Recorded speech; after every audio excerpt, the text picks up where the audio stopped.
दोस्तों स्वागत है आपका आपके इस चैनल माइक्स वे में। अभी तक अपने चैनल को सब्सक्राइब नहीं किया, चैनल को सब्सक्राइब कर लीजिए और वीडियो को लाइक ज़रूर करिए। तो जब दोस्तों हम फाइनली डिसाइड कर लेते हैं रॉयल एनफील्ड लेना है तो ऑब्वियसली हम शोरूम विज़िट करते हैं। शोरूम विज़िट करते समय या शोरूम विज़िट करने के पहले आपको मैं कुछ टिप्स देना चाहता हूँ जिससे कि आप कुछ पैसे बचा सकें, क्योंकि शोरूम वाले तो कमाने बैठे हैं और आपको अगर आपके पैसे बचाने हैं तो कुछ टिप्स को फॉलो करें। तो चलिए शुरू करते हैं वीडियो को बिना किसी देरी के।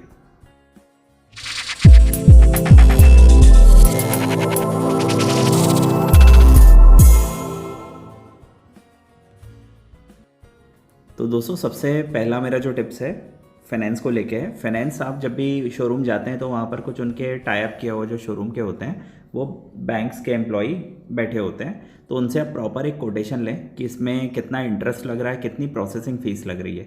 क्योंकि इन शॉर्ट जो शोरूम होता है वो वहाँ के फाइनेंस वाले से भी कमाता है, वो मल्टीपल सोर्सेज से कमाता है। अभी मैं आपको वीडियो में आगे बताता जाऊँगा, वीडियो में बने रहिए कि किस तरह से शोरूम वाले कमाते हैं। हमें शोरूम वाले की कमाई से कोई दिक्कत नहीं है, लेकिन हमें हमारी फाइनली अपनी जेब भी देखनी है। तो हमें सबसे पहले प्रोसेसिंग फ़ीस के बारे में जो मैं बोल रहा था वो ध्यान करना है, क्योंकि जब मैं 2017 में मैंने बाइक खरीदी थी अपनी रॉयल एनफील्ड, तो मुझे प्रोसेसिंग फ़ीस ही 4,000 ले रहा था बैंक वाला। उनके दो कुछ बैंक थे तो वो बाकी का भी ऐसी कुछ प्रोसेसिंग फ़ीस ज़्यादा थी। तो मेरे पास 50% अमाउंट ऑलरेडी था, तो मैंने मेरा जो क्रेडिट कार्ड था वो क्रेडिट कार्ड से मैंने बाकी का जो रिमेनिंग अमाउंट है वो स्वाइप कर लिया था। क्योंकि जब मैंने बैंक का क्रेडिट कार्ड, एक्चुअली कुछ कैलकुलेटर्स होते हैं क्रेडिट कार्ड, जब आप जाएंगे ना, जैसे मेरे पास एक्सिस बैंक का क्रेडिट कार्ड था तो आप उसका एक कैलकुलेटर होता है अपनी इंस्टॉलमेंट को कैलकुलेट करने का, तो वहाँ से मैंने कैलकुलेट किया तो मुझे प्रोसेसिंग फ़ीस बच रही थी मेरी। जहाँ मेरी 4,000 लग रही थी वहाँ 600-700 रुपये की कुछ लगभग प्रोसेसिंग फ़ीस में मेरा काम हो गया। तो ऑब्वियसली कि फिर मुझे क्रेडिट कार्ड सस्ता पड़ रहा था, तो मेरे वहाँ पर कुछ 3,000 रुपये के आसपास, लगभग 3,000-3,200 रुपये के आसपास बच गए थे। तो एक ये चीज़ भी आप ध्यान रखिए। और यदि आपको फाइनेंस, आप एक बार क्या करिए, बाहर से भी पता कर लीजिए, 3-4 जो बैंक होता है उनका भी कोटेशन आप ले लीजिए फाइनेंस का।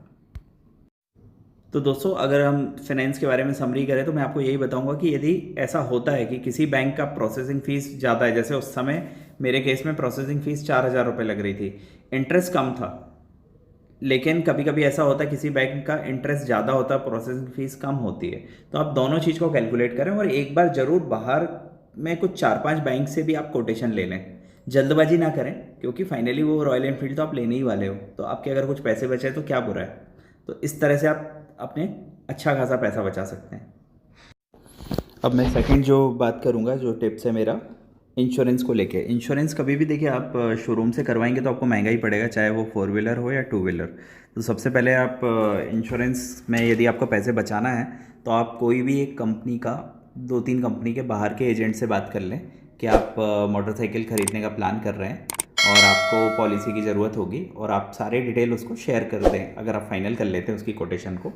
तो अब क्या होगा कि जब आप शोरूम से मोटरसाइकिल निकालेंगे तो इंश्योरेंस कंपलसरी होता है, तो वो शोरूम वाला आपसे इंश्योरेंस की कॉपी मांगेगा। तो आप पहले से ही सारे डॉक्यूमेंट तैयार कर लें और एजेंट को बोल दें तो वो आपको पॉलिसी ला कर दे देगा, या वो जैसे भी मेल या व्हाट्सअप करना चाहे। मैंने जब अपनी रॉयल एनफील्ड ली थी तब मैंने इंश्योरेंस शोरूम से नहीं लिया था, मैंने अपने एक म्यूचुअल फ्रेंड है, वो इंश्योरेंस का काम करता है, तो उससे पहले ही कोटेशन ले ली थी। और जो रिक्वायर्ड फील्ड होती है या जो डॉक्यूमेंट होते हैं वो ऑलरेडी आपको इंश्योरेंस एजेंट पहले ही बता देगा। तो ये प्लानिंग आप पहले ही कर लें रॉयल एनफील्ड को ख़रीदने के पहले। तो जैसे ही आप शोरूम वाले से पूरे डिटेल लेके, चेसिस नंबर एवरीथिंग शेयर कर देंगे ना उसको, तो वो आपको पॉलिसी तुरंत इंस्टेंट ही मिल जाती है। वो इंस्टेंट आपको एक सॉफ्ट कॉपी, चाहे तो मेल या व्हाट्सअप, या उसको बुला भी सकते हैं आप, तो आपको तुरंत के तुरंत वो आधे घंटे के अंदर ही मिल जाती है। क्योंकि शोरूम से यदि गाड़ी बाहर निकाले तो इंश्योरेंस पॉलिसी कंपलसरी है। तो इस तरह से भी आप अपने अच्छे खासे, मुझे उस समय मैंने कैलकुलेट किया था, यदि तो उस समय वो 2 साल का कुछ इंश्योरेंस दे रहे थे, तो अगर मैं 1 साल का उनसे ले रहा था तो भी मुझे ज़्यादा पैसा लग रहा था। मुझे जहाँ तक याद है 2017 की बात है, उतनी एग्जैक्ट तो नहीं बता सकता, लेकिन मेरे 1,000-1,200 रुपये उसमें भी बच गए थे। दोस्तों तीसरा टिप्स है पैसे बचाने का, टेफ्लॉन कोटिंग। बिल्कुल भी इस झांसे में मत आइए, अभी जितने मॉडर्न पेंट होते हैं उसमें टेफ्लॉन कोटिंग की ज़रूरत ही नहीं होती। ये भी एक 600-700-800 रुपये या जो भी शोरूम चार्ज करता है, मिनिमम 600-700-800 लेते ही हैं। ये भी एक आपकी पॉकेट से पैसे निकालने का एक तरीका है, तो ये भी आप बचाइए। अननेसेसरी टेफ्लॉन कोटिंग मत करवाइए, इससे कोई भी फ़ायदा नहीं होने वाला है। फोर्थ नंबर का मेरा जो टिप्स है, अवॉइड एक्स्ट्रा एक्सेसरीज। तो सबसे पहला तो मैं आपको बोलूँगा कि शोरूम में से गाड़ी निकालने के पहले आप शोरूम का एक जेन्युइन थोड़ा सा इसमें पैसा खर्च कर लीजिए, क्योंकि सेफ्टी के लिए है।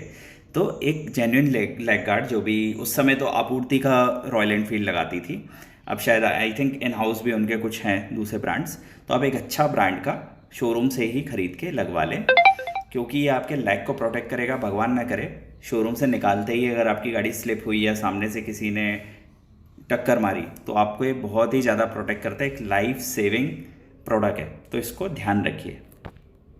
अब जो बिना काम की अवॉइड करने वाली एक्सेसरीज़ हैं जो की जा सकती है अवॉइड, वो ग्रिल सेट है।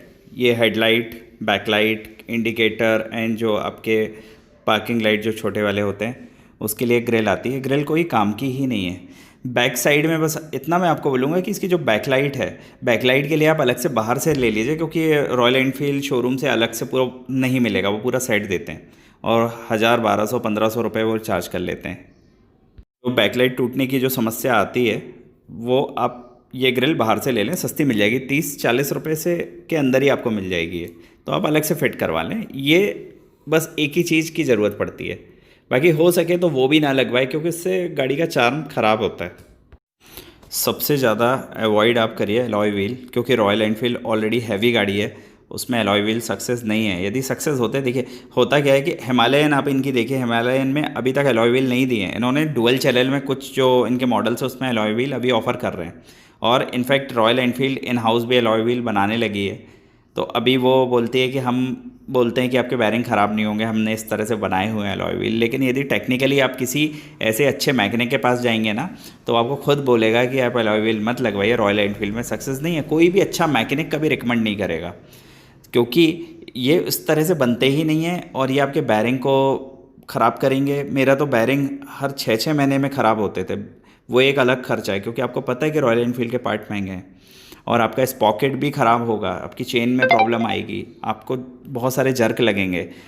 प्रैक्टिकली मैं आपको बताऊं, हिमालयन में इसलिए नहीं दिए हैं कि वो एक ऑफ रोडिंग बाइक है। ऑफ रोडिंग बाइक का मतलब आप कहीं भी किसी भी गड्ढे में कैसे भी रास्तों पे चलाओ उसको, तो उसमें अभी भी स्पोक दिया है, क्योंकि स्पोक एक कुशन देता है आपकी गाड़ी को, क्योंकि जब भी कोई जर्क आएगा तो टायर में आएगा, टायर से स्पोक में आएगा, स्पोक के बाद बैरिंग जाएगा, और बैरिंग के बाद सस्पेंशन में आएगा।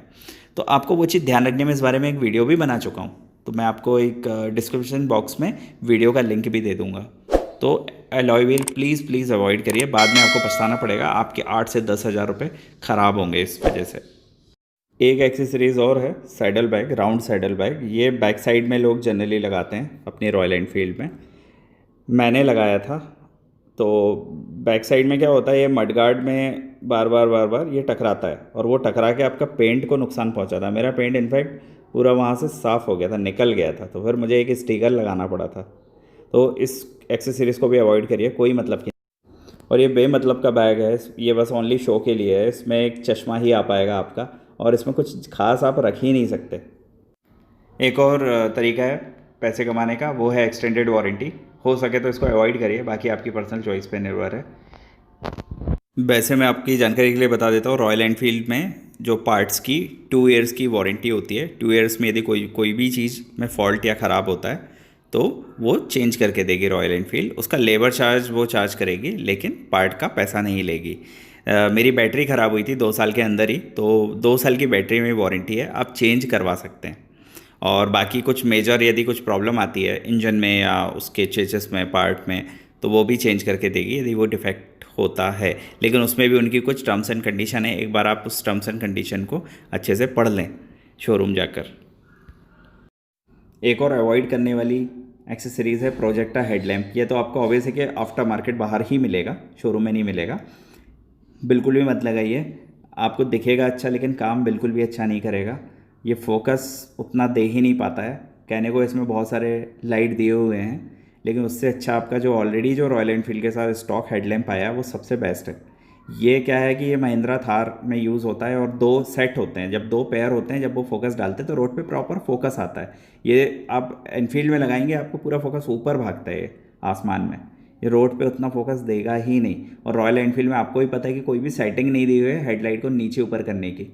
तो आई होप आपको ये वीडियो पसंद आया होगा, और मेरे दिए गए टिप्स से यदि आपको कोई फ़ायदा होता है तो डेफिनेटली आप मुझे बताएं, कमेंट बॉक्स में कुछ सवाल है आप पूछें, और चैनल को सब्सक्राइब जरूर कर लें और वीडियो को लाइक करें, बेल आइकॉन को दबा दीजिए तो न्यू लेटेस्ट जो वीडियो है उसकी नोटिफिकेशन आपको मिलेगी। Happy riding, drive.